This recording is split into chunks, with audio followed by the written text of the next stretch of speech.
నమస్తే, వార్తలకి స్వాగతం. వివరాల్లోకి వెళితే దేశవ్యాప్తంగా ఎంతో ఆసక్తిగా ఎదురు చూస్తున్న 5 రాష్ట్రాల అసెంబ్లీ ఎన్నికల ఫలితాలు వెలువడుతున్నాయి. ఇందులో కేరళ, తమిళనాడు సహా మిగిలిన 3 రాష్ట్రాల్లో బీజేపీ, ఎన్డీఏ కూటమి భారీ విజయాన్ని సాధించాయి.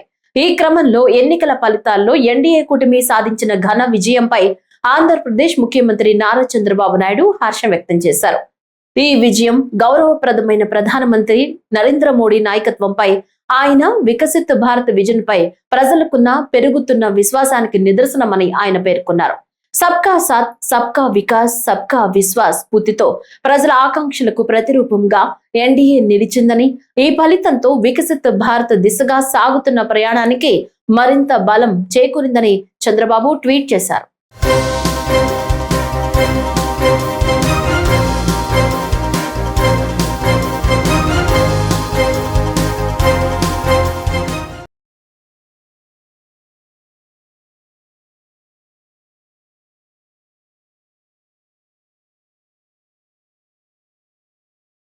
తమిళనాడు అసెంబ్లీ ఎన్నికల్లో టీవీకే పార్టీ సంచలన ఆధిక్యాన్ని నమోదు చేస్తోంది. మొత్తం 234 స్థానాల్లో ప్రస్తుతం టీవీకే పార్టీ 108 స్థానాల్లో ఆధిక్యంలో ఉండగా, డిఎంకే 69 స్థానాలతో రెండో స్థానంలో కొనసాగుతుంది. ఇక అన్నా డిఎంకే 57 స్థానాలతో మూడవ స్థానంలో ఉంది. ఈ ట్రెండ్స్ ప్రకారం టీవీకే పార్టీ విజయాన్ని దాదాపు ఖరారైనట్లే కనిపిస్తున్నప్పటికీ పూర్తి ఫలితాలు వెలువడే వరకు వేచి చూడాల్సి ఉంది. ఇక టీవీకే పార్టీ జాతీయ అధికార ప్రతినిధి ఫెలిక్స్ గెరాల్డ్ మాట్లాడుతూ, ఏ సంకీర్ణం అవసరం లేకుండా సొంతంగా ప్రభుత్వాన్ని ఏర్పాటు చేస్తామని స్పష్టం చేశారు. ప్రజలు అవినీతి, కుటుంబ రాజకీయాలకు వ్యతిరేకంగా తీర్పిచ్చారని ఆయన పేర్కొన్నారు. ఇదిలా ఉండగా చెన్నైలోని పార్టీ ప్రధాన కార్యాలయం వద్ద టీవీకే కార్యకర్తలు సంబరాలు నిర్వహిస్తున్నారు.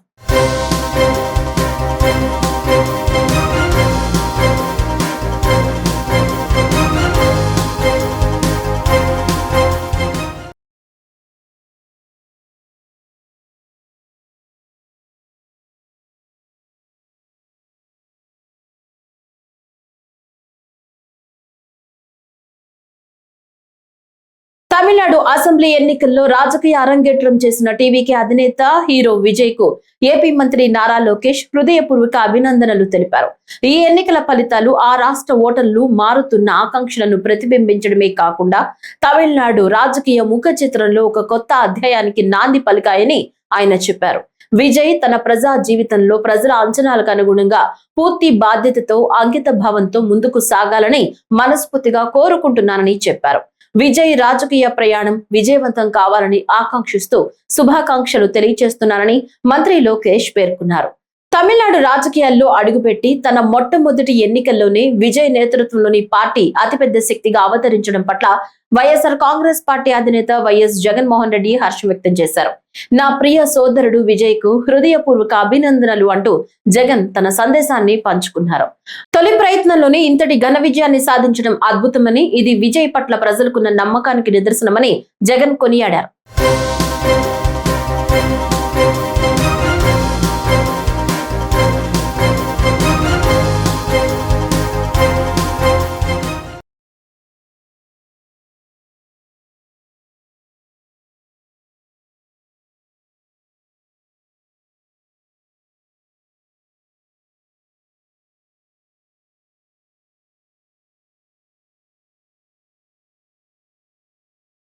రాష్ట్రంలో వరి కొనుగోలు కేంద్రాల నిర్వహణపై కేటీఆర్ తీవ్ర విమర్శలు గుప్పించారు.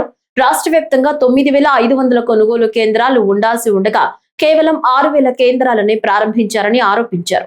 అంతేకాకుండా సంగారెడ్డి జిల్లాలో ఒక్క వరి కొనుగోలు కేంద్రం కూడా ఏర్పాటు చేయలేదని తెలిపారు. వరి కొనుగోలు జరగకపోవడానికి ప్రధాన కారణం సివిల్ సప్లైస్ కార్పొరేషన్ జరిగిన కుంభకోణమని ఆరోపించారు. ఆ సంస్థకు బ్యాంకులు లోన్లు ఇవ్వకపోవడంతో కొనుగోలు కేంద్రాలు తెరవలేని పరిస్థితి ఏర్పడిందని కేటీఆర్ వ్యాఖ్యానించారు. దీంతో రైతులు తీవ్ర ఇబ్బందులు ఎదుర్కొంటున్నారని ఆయన అన్నారు. గన్ని బ్యాగులు దొరికాయి, సుతిల్ దారం ఉండదు, అకాల వర్షాలతో నష్టం నిన్నైతే కప్పెతందుకు టార్పాలిన్లు లేవు. అంటే ఉద్దేశం ఏంది ప్రభుత్వం అంటే, అడ్డికో పావు షేరుకో రైతు బయటికి పోయి మళ్ళీ అమ్ముకోవాలి, దళారుల పాలు కావాలి ధాన్యం, మొత్తానికైతే రైతుకు మద్దతు ధర ఇచ్చే పరిస్థితి ఉండవద్దు అని చెప్పి ఇవాళ మొత్తంగా రేవంత్ రెడ్డి ప్రభుత్వం, కాంగ్రెస్ ప్రభుత్వం పనిచేస్తా ఉన్నది. దీనికి ప్రధానమైన కారణం సివిల్ సప్లైస్ కార్పొరేషన్ లో జరిగిన కుంభకోణమే. ఇవాళ రేవంత్ రెడ్డి గారు వరి కొనుగోలు చేయలేకపోవడానికి కారణం సివిల్ సప్లైస్ కార్పొరేషన్ లో జరిగిన కుంభకోణం. వాళ్ళ సివిల్ సప్లైస్ కార్పొరేషన్ సంస్థ 1,06,000 కోట్ల అప్పుల పాలైంది. ఆ అప్పుల పాలైపోయి ఇవాళ ఆ సంస్థకు ఎన్పీఏగా డిక్లేర్ అయిపోయి, అంటే ఆ సంస్థకి ఎవడు బ్యాంకులో పతార లేదు, నాన్ పర్ఫార్మింగ్ అసెట్ అయిపోయింది. అందుకే మరి ఇవాళ ఆ సంస్థకి వెళ్ళి పైసలు ఉడతలేవు కాబట్టి ఇవాళ సెంటర్లు తెరిచే పరిస్థితి లేదు.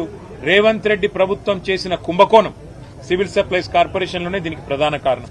ఇంకొక మాట, నిన్నటికి నిన్న రంగారెడ్డి జిల్లాలో గౌరయ్య అనే ఒక రైతు ఐకేపీ సెంటర్లో అక్కడనే నిలబడి ఎండ దెబ్బ తగిలి అక్కడనే చచ్చిపోయింది. వరి కుప్ప మీద అక్కడనే చచ్చిపోయిన పరిస్థితి. మహబూబాబాద్ లో వెంకన్న అనే రైతు ఒకటే రోజు, నేను చెప్పేది ఒకటే రోజు నిన్నటి, మహబూబాబాద్ లో వెంకన్న అనే రైతు నిన్న సెంటర్లో కూసోని ఆఖరికి వానబడేటట్టుంటే అటూరికి ఇటూరికి ఆ టార్పాలిన్ కప్పేందుకు ఆయన మరి పంటను కాపాడుకునేందుకు ప్రయత్నం చేసి అక్కడికక్కడ పిడుగుపడితే సెంటర్లోనే ఆ వెంకన్న గారు కూడా చచ్చిపోయింది. అంటే ఇవి ఖచ్చితంగా ప్రభుత్వం చేస్తున్న హత్యలు. ఇవి ఖచ్చితంగా ప్రభుత్వమే రైతులను వాళ్లను సంపేతందుకు, వాళ్లకు ఊపిరి లేకుండా చేసేందుకు చేస్తున్న ప్రయత్నంగా కనబడతా ఉంది. నేను అడుగుతున్నా ముఖ్యమంత్రి గారిని, ఒక్క సెంటర్ అన్న చూసినవా, పోయినవా? నీ మంత్రులు ఒక్క సెంటర్ కన్నా పోయినరా? ఎక్కడో పోయి రిబ్బన్ కటింగులు అన్నట్టు పోజులు కొట్టుడు తప్ప కొనుగోలు ఎట్లయితున్నాయి, పైసలు పడుతున్నాయా లేవా, జోక్తుండ్రా లేదా, 5-6 కిలోల తరుగు ఒక్కొక్క మరి సెంటర్లో ఇయ్యాలా మీరు చూస్తే. ఆ రోజుల్లో రేవంత్ రెడ్డి గారు చాలా మాట్లాడింది, కానీ ఇవాళ ఒక్కొక్క సెంటర్లో ఒక్కొక్క రైతు ఇబ్బంది పడతా ఉన్నాడు, అవస్థలు పడుతుంటే ఒక్క మంత్రి పత్తా లేడు, ఒక ఎమ్మెల్యే పత్తా లేడు, ఎక్కడోళ్ళక్కడ తప్పించుకుని తిరుగుడు తప్ప ఇంకోటి లేనేలేదు. అమలాపురంలో క్రైస్తవ సంఘాలు భారీ శాంతి ర్యాలీ నిర్వహించాయి. చర్చిలపై జరుగుతున్న దాడులను ఖండిస్తూ గడియారం స్తంభం నుంచి నల్లవంతెన వద్ద ధర్నా చౌక్ వరకు ర్యాలీ సాగింది. బిషప్ అంబటి శామ్యూల్ ఆధ్వర్యంలో బిషప్ డానియల్ పాల్ నేతృత్వంలో ఈ కార్యక్రమం జరిగింది. ప్లకార్డులు ప్రదర్శిస్తూ దాడులను అరికట్టాలని ప్రభుత్వాన్ని డిమాండ్ చేశారు. అలాగే దళిత క్రైస్తవులకు ఎస్సీ హోదా కల్పించాలని కోరారు. ప్రభుత్వం తక్షణ చర్యలు తీసుకోకపోతే శాంతి ర్యాలీలకే పరిమితం కాకుండా ఉద్యమాన్ని తీవ్రతరం చేస్తామని సంఘ నాయకులు హెచ్చరించారు. అలాగే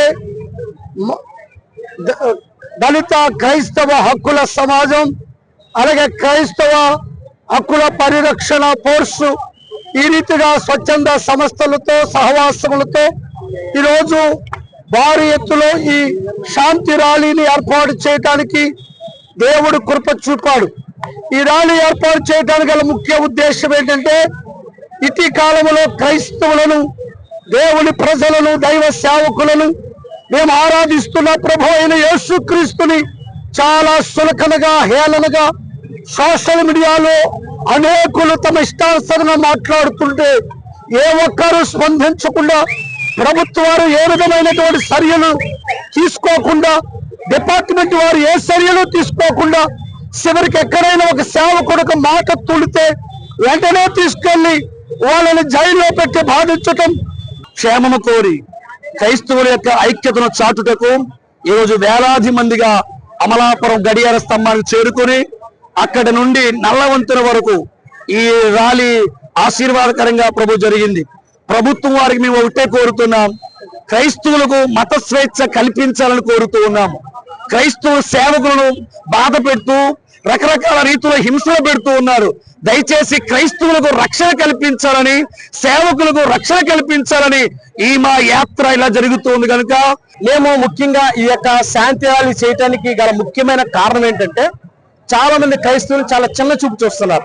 క్రైస్తవులు చాలా అల్పసంఖ్యాకులు, అధిక మైనార్టీ వారు అన్నట్టుగా చాలా చిన్న చూపు చూస్తున్నారు.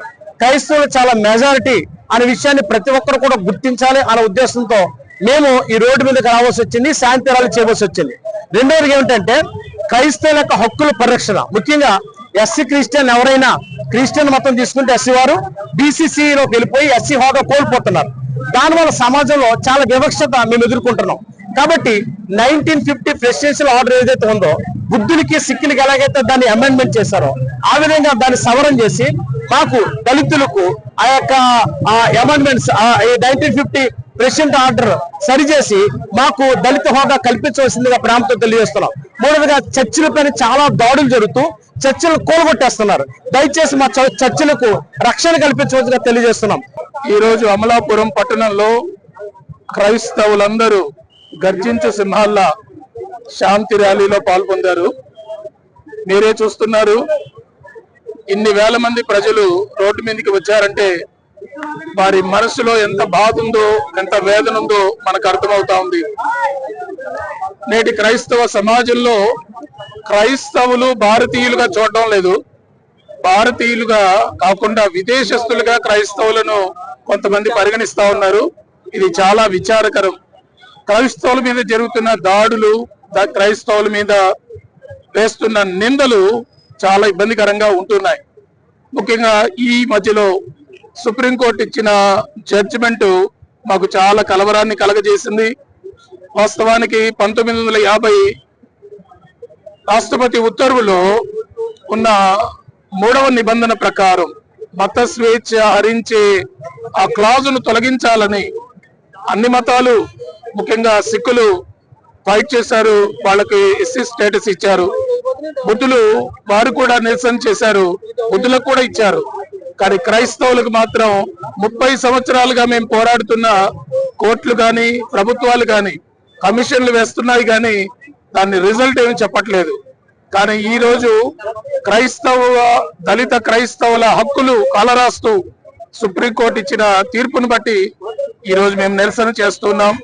క్రైస్తవత్వాన్ని స్వీకరించినంత మాత్రాన దళితుల స్టేటస్ ఏమీ మారదు. కాబట్టి దళితులకు యథాస్థితిగా వారి స్టేటస్ ఇవ్వాలని నినదిస్తూ క్రైస్తవుల మీద జరుగుతున్న దాడులను అరికట్టాలని ప్రభుత్వానికి మొరపెడుతూ ఈ రోజు వీధుల వెంట మేము తిరిగాం. నేను బిషప్ డాక్టర్ డానియల్ పాల్, ఈ కోనసీమ జిల్లా పాస్టర్స్ ఫెలోషిప్ అధ్యక్షుడిని, AP state pastors fellowship general సెక్రటరీని, all India bishops and pastors fellowship general సెక్రటరీని. మీరందరూ సహకరించినందుకు మీకు ప్రత్యేకంగా వందనాలు తెలియపరుస్తూ, క్రైస్తవులకు న్యాయం జరగాలని, న్యాయం జరిగేంత వరకు ఈ ఉద్యమం ఆగుతుందని తెలియపరుస్తున్నారు. నల్లగొండ్ల గ్రామంలో ఉన్న శ్రీ లక్ష్మీ నరసింహస్వామి దేవస్థానంలో కళ్యాణోత్సవం ఘనంగా నిర్వహించారు. వింజమూరు మండలం పరిధిలో జరిగిన ఈ కార్యక్రమంలో వేలాది మంది భక్తులు పాల్గొని స్వామివారిని దర్శించుకున్నారు. ధర్మకర్త లెక్కల కాంతారెడ్డి, లెక్కల చిన్న కొండారెడ్డి ఆధ్వర్యంలో బ్రహ్మోత్సవాలు అట్టహాసంగా జరిగాయి. ఉదయం సుప్రభాత సేవలతో ప్రారంభమైన ఉత్సవాలు, అభిషేకాలు, అలంకరణలు, అర్చనలతో కొనసాగి అనంతరం వేద పండితుల మంత్రోచ్చరణల మధ్య సంప్రదాయబద్ధంగా కళ్యాణ మహోత్సవం నిర్వహించారు. దేవస్థానం విద్యుత్ దీపాలు, పూలతో అందంగా అలంకరించగా అన్నదాన కార్యక్రమంలో పెద్ద సంఖ్యలో భక్తులు పాల్గొన్నారు. భక్తుల రద్దీని దృష్టిలో ఉంచుకుని పోలీసులు కట్టుదిట్టమైన భద్రతా ఏర్పాట్లు చేపట్టి ఎటువంటి అవాంఛనీయ ఘటనలు జరగకుండా చర్యలు తీసుకున్నారు. కళ్యాణోత్సవం సందర్భంగా గ్రామంలో పండుగ వాతావరణం నెలకొంది.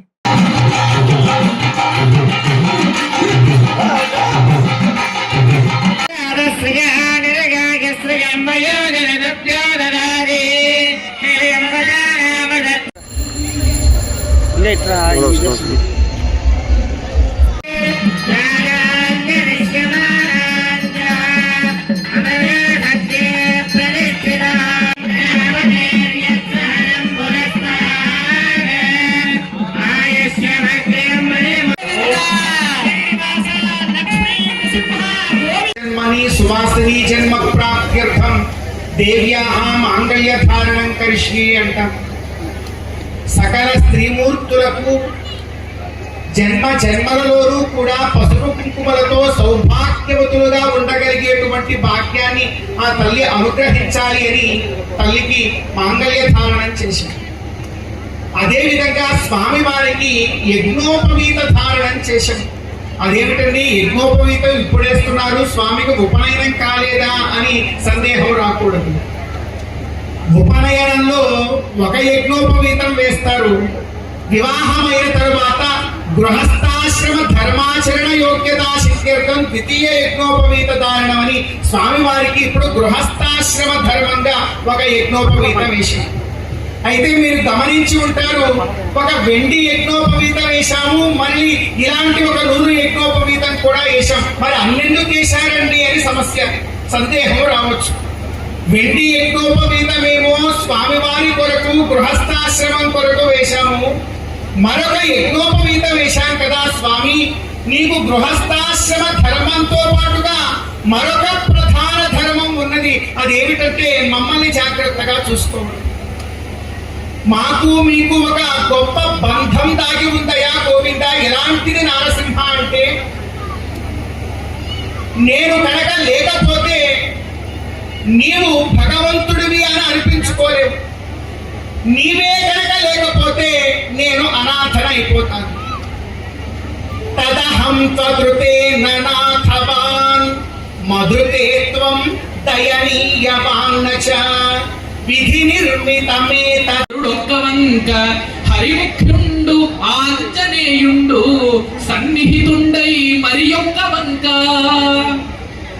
గుహమల్లేశ్వరుడొక్క వంక హరిముఖ్యుండు ఆంజనేయుండు సన్నిహితుండై మరి ఒక్క వంక నిలువన్ శ్రీరంగ గోపాలురు.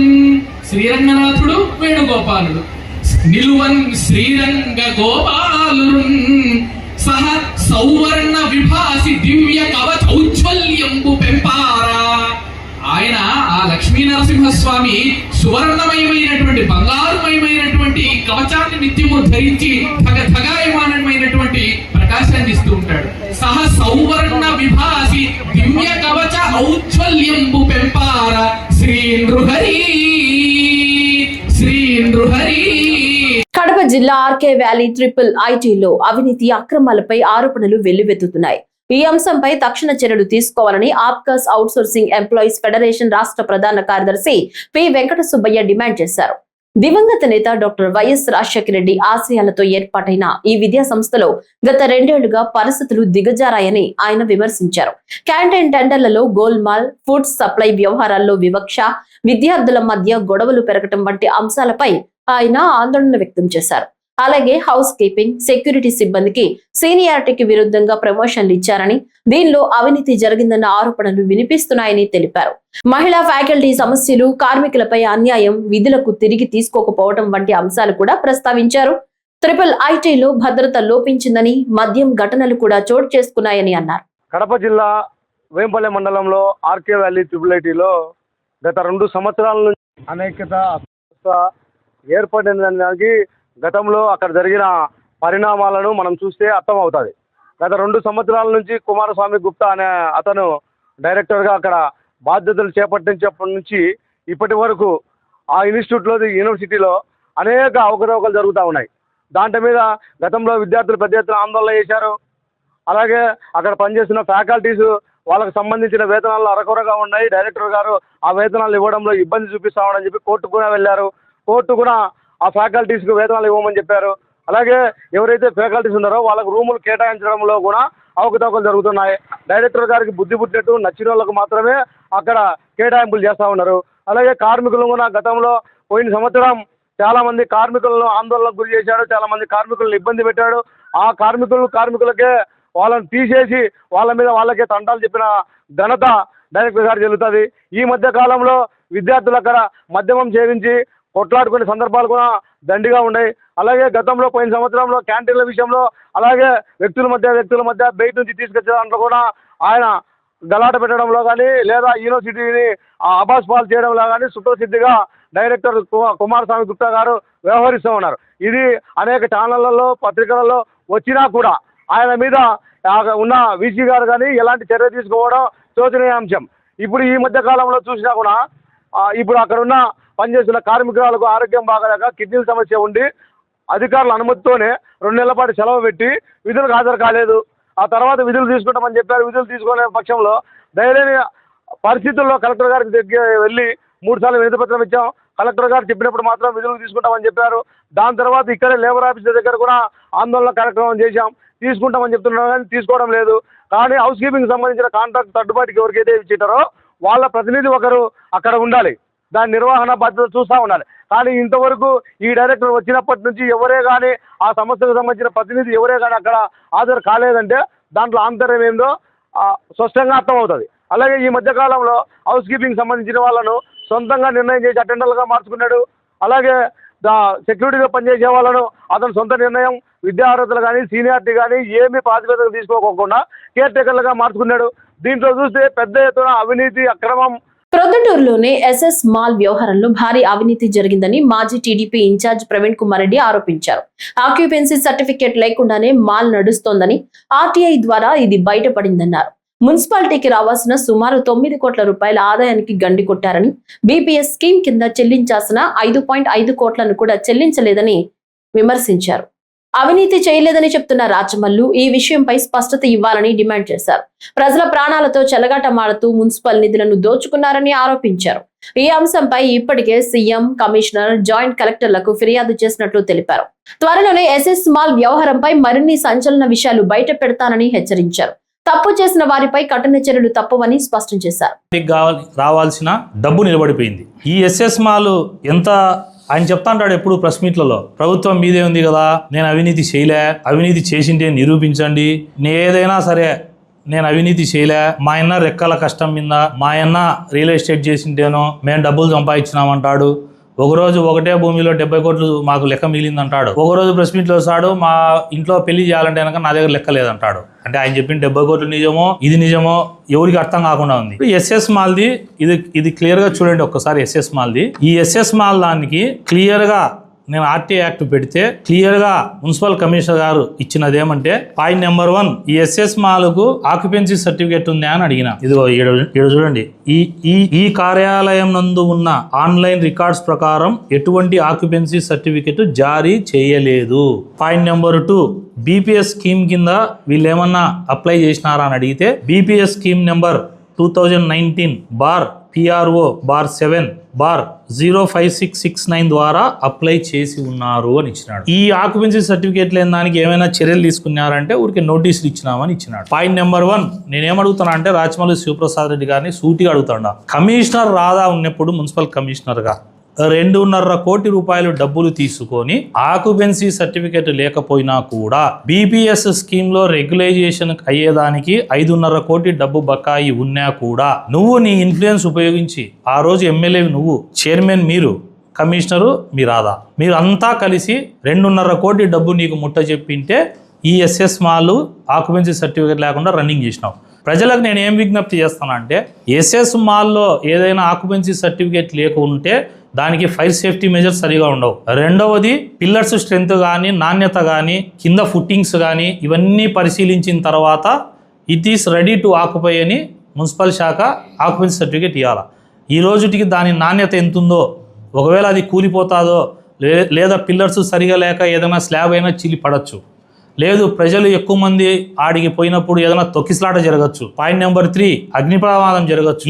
ఇన్ని సమస్యలు ప్రజల ప్రాణాలతో చెలగాటమాడే నువ్వు మళ్ళా ప్రెస్ మీట్లకు వచ్చి సత్యహరిచంద్రుడు వారసుని మాదిరి నేను నిజాలు చెప్తా, నేను అవినీతి చేయాలని మాట్లాడతావు. పాయింట్ నెంబర్ 2 ఆక్యుపెన్సీ సర్టిఫికెట్ లేకపోవడం ఒకటైతే బీపీఎస్ స్కీమ్ కింద 2019లోనే 5,50,00,000 రూపాయలు డబ్బు చెల్లించమని ఆ రోజులో బీపీఎస్ ఏదైతే వాళ్ళు ఇచ్చిన ప్లాన్కు డివేట్ అయ్యి కట్టిన దానికి 5.5 కోటి డబ్బు కట్టమంటే ఆ ఫైల్ను పక్కనే ఇచ్చినావు. అదే సాంప్రదాయం ఎవరికి తెలియక అది అట్లే జరిగిపోతా వచ్చింది. ఈరోజు నేను బయటికి తీసినా కాబట్టి ఇవన్నీ ప్రజలకు కానీ, ఇటు మీడియా మిత్రులకు కానీ, రాజకీయ నాయకులకు కానీ, ప్రభుత్వంలో ఉండే పెద్దలకు కానీ అందరికీ తెలిసేదానికోసమే ఈ ప్రెస్ మీట్ పెట్టింది. బీపీఎస్ స్కీమ్ డబ్బు కట్టాలా, ఆక్యుపెన్సీ సర్టిఫికేట్ లేదు, ఫైర్ సేఫ్టీ సర్టిఫికేట్లు లేవు. ఇదంతా ఒక ఎత్తు అయితే ఇంకొకటి చూడండి, మొత్తం పన్ను బకాయి. ఇది మొత్తం ఎస్ఎస్ మాల్కు సంబంధించిన పన్ను బకాయిలు. అంటే డబ్బు తీసుకున్నాడు Rachamallu Prasad Reddy voice far sale అనే దానికి ఇదే ప్రూఫ్. ఇది ఒక పాత్ర అయితే దీని వెనకాల చూడండి, మా మాడం సుధాకర్ రెడ్డి అన్న ఎగ్జిబిషన్ పాడినప్పుడు 60 లక్షలు, 70 లక్షలు, 80 లక్షలు ఆయన డబ్బు కట్టలే అని టెంట్ వేసి మున్సిపల్ ఆఫీస్ ముందర అట్లా రొమ్ములు ఇరగదీసి బాదుకొని మున్సిపాలిటీ లెక్క అంతా ప్రజలకు కట్టకపోతే లెక్క ఇది ప్రొద్దుటూరు అభివృద్ధికి ఉపయోగపడుతుంది అన్నావు. మళ్ళీ ఏం నాయన ఈ 2.5 కోటి బాకీ ఏం? ఈ 2.5 కోటి మొన్నటిదాకా చైర్మన్ ఉన్నా, నువ్వు ప్రతిపక్ష నాయకుడివి, మరి ఈ పన్ను బాకీ ఉన్నది ఏం ఒక్కరోజు కూడా అడగలేదే? ఎస్ఎస్ మాల్ డబ్బులు ఇచ్చినారు కాబట్టి వాళ్ళు బాకీ ఉన్నా అడగవు. 5.5 కోటి బీపీఎస్ కింద 2019 నుంచి బాకీ ఉంటే ఈ రోజుటికి ఆ డబ్బు కట్టిస్తే పన్ను బాకీతో కలిపితే 9 కోట్లు ఇంచుమించు అవుతుంది. అంటే ఈ 9 కోట్ల డబ్బు కడితే ఈ 9 కోట్లు ప్రొద్దుటూరు మున్సిపాలిటీలో మార్కెట్కు నిధులకు సమకూర్చుకోవచ్చు, లేకపోతే డ్రైనేజ్ సిస్టాన్ని మెరుగుపరుచుకోవచ్చు, లేదు ఎక్కడైనా కొత్తగా అండర్ గ్రౌండ్ సిస్టమ్ పెట్టుకోవాలనుకుంటే డ్రైనేజ్ సిస్టమ్ పెట్టుకోవచ్చు, లేదు ఎక్కడైనా వీధి దీపాలు సరిగా లేవు పెట్టుకోవచ్చు, రోడ్లు సరిగా లేవు పెట్టుకోవచ్చు, కాలువలు సరిగా లేవు వాడుకోవచ్చు కదా. దీని మీద అడగకుండా మాట్లాడతావు. కడప జిల్లాలో విషాద ఘటన చోటు చేసుకుంది. వైద్యం వికటించి 15 ఏళ్ల చిన్నారి శ్రీనిధి మృతి చెందింది. బద్వేల్లోని ఓ ప్రైవేట్ ఆసుపత్రిలో ఈ ఘటన జరిగింది. ఆస్తమాతో బాధపడుతున్న చిన్నారికి ఆసుపత్రి సిబ్బంది అధిక మోతాదులో ఇంజెక్షన్ ఇవ్వడం వల్లే మృతి చెందినట్లు కుటుంబ సభ్యులు ఆరోపిస్తున్నారు. అయితే పేషెంట్ పరిస్థితి విషమంగా ఉండడంతో కడపకు రిఫర్ చేశామని, సకాలంలో మెరుగైన వైద్యం అందకపోవడంతో మృతి చెందినట్లు వైద్యులు చెబుతున్నారు. వైద్యుల నిర్లక్ష్యమే తమ బిడ్డ మృతికి కారణమని ఆరోపిస్తూ కుటుంబ సభ్యులు ఆసుపత్రి వద్ద ఆందోళనకు దిగారు. ఘటనపై విచారణ కొనసాగుతోంది. అన్నవాలేదా అన్నావు కదా, చెక్ చేసినప్పుడు కరెక్ట్ ఉండు నువ్వు చెక్ చేసిన కరెక్టే, చెక్ చేసిన కరెక్ట్ అయినప్పుడు ఇదో పెట్టింది ఇదో నువ్వు ముందు పండి, మీరు పండి ఆటోకి పండి, మీరు పండి ఆటోకి పండి ఆటోలోకి వచ్చి తీసినావు, మీరు పండి ఆటోకి. అప్పుడే నీ ముఖం చూసి నాకు అర్థమైంది, అప్పుడే నీ ముఖం చూసి నాకు అర్థమైంది, చెక్ చేసినప్పుడే నాకు అర్థమైంది. ఆటోలో తీసినావు, ఆటోలో వస్తుంది మేము ఎందుకంటే అడిగినాం చూద్దీనైనా మీరు వాడిని ఆట మీరు వాడిని ఆట అవును పాస్బుక్ తీసుకొని వచ్చినాము. లేదు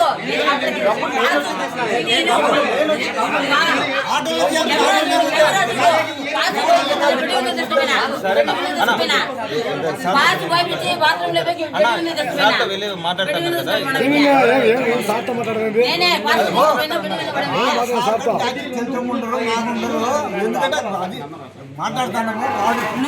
రాజంపేట మండలం భువనగిరిపల్లి గ్రామం కొండపైన వెలసిన శ్రీ లక్ష్మీ నరసింహస్వామి వారి ఆలయం బ్రహ్మోత్సవాల్లో భాగంగా శ్రీ లక్ష్మీ నరసింహస్వామి కళ్యాణం అత్యంత వైభవంగా జరిగింది.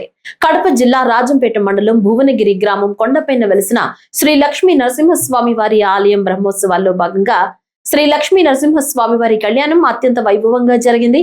మాజీ మంత్రి పసుపులేటి బ్రహ్మయ్య కుటుంబ సభ్యుల తరపున పసుపులేటి వీర పవన్ దంపతులు స్వామివారికి అమ్మవార్లకు పట్టు వస్త్రాలు, బంగారు మాంగళ్యాలు, ముత్యాల తలంబరాలు, వెండి యజ్ఞోపవేతం, వెండి సామాగ్రి సమర్పించారు. ఈ సందర్భంగా వారిని వేద పండితులు ఆలయ మర్యాదలతో ఘన స్వాగతం పలికారు. శ్రీ లక్ష్మీ నరసింహస్వామి వారి కళ్యాణ మహోత్సవం వేద పండితుల వేద మంత్రాలతో, మంగళ వాయిద్యాలతో, ముత్యాల తలంబరాలతో, అనేక రకములైన పుష్పాలంకరణల మధ్య అంగరంగ వైభవంగా నిర్వహించారు. కళ్యాణం అనంతరం పెద్ద ఎత్తున పాల్గొన్న భక్తులకు తీర్థ ప్రసాదాలు అందజేశారు. వేద పండితులైనటువంటి వృత్తికులు ఇక్కడికి విచ్చేసి ఉన్నారు. గురుస్వరూపులైనటువంటి వృత్తికులు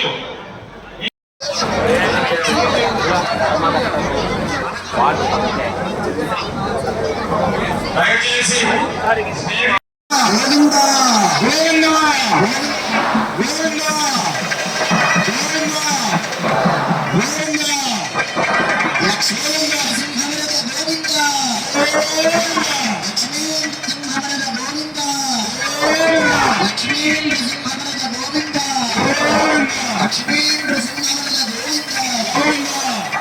స్వామివారి కళ్యాణ మహోత్సవంలో ముఖ్యమైన ఘట్టం మాంగళ్య ధారణ కార్యక్రమం జరుగుతుంది.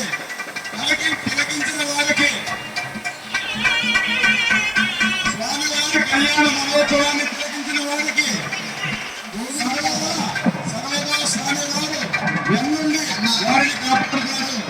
ఈ కళ్యాణ మహోత్సవాన్ని ఇంత దిగ్విజయంగా జరిపించినటువంటి కడప జిల్లా జమ్మలమడుగులో శ్రీ నారాపుర వెంకటేశ్వర స్వామి వార్షిక బ్రహ్మోత్సవాలు అంగరంగ వైభవంగా కొనసాగుతున్నాయి. ఉత్సవాల 3వ రోజు ఆదివారం స్వామివారు ముత్యపు పందిరి వాహనంపై మాడవీధిలో విహరించి భక్తులకు దర్శనమిచ్చారు. భక్తులు పెద్ద సంఖ్యలో పాల్గొని స్వామిని దర్శించుకుని ప్రత్యేక పూజలు నిర్వహించారు. బ్రహ్మోత్సవాల సందర్భంగా మహిళల కోలాటం, కేరళ సాంస్కృతిక వాయిద్యాలు ప్రత్యేక ఆకర్షణగా నిలిచాయి. ఇక ఈ రోజు సాయంత్రం స్వామివారు సింహ వాహనంపై భక్తులకు దర్శనం ఇవ్వనున్నారు.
మండలంలోని మాసాపేటలో విషాద ఘటన చోటు చేసుకుంది.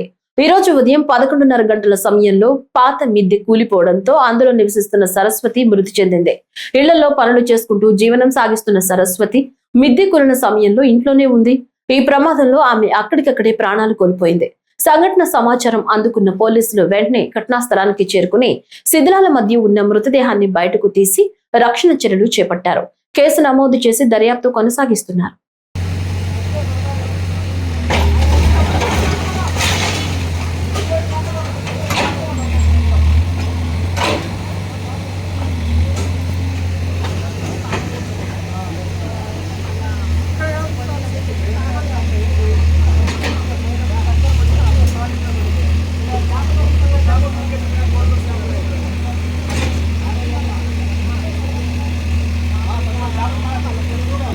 నీళ్ళు ఇచ్చినావా?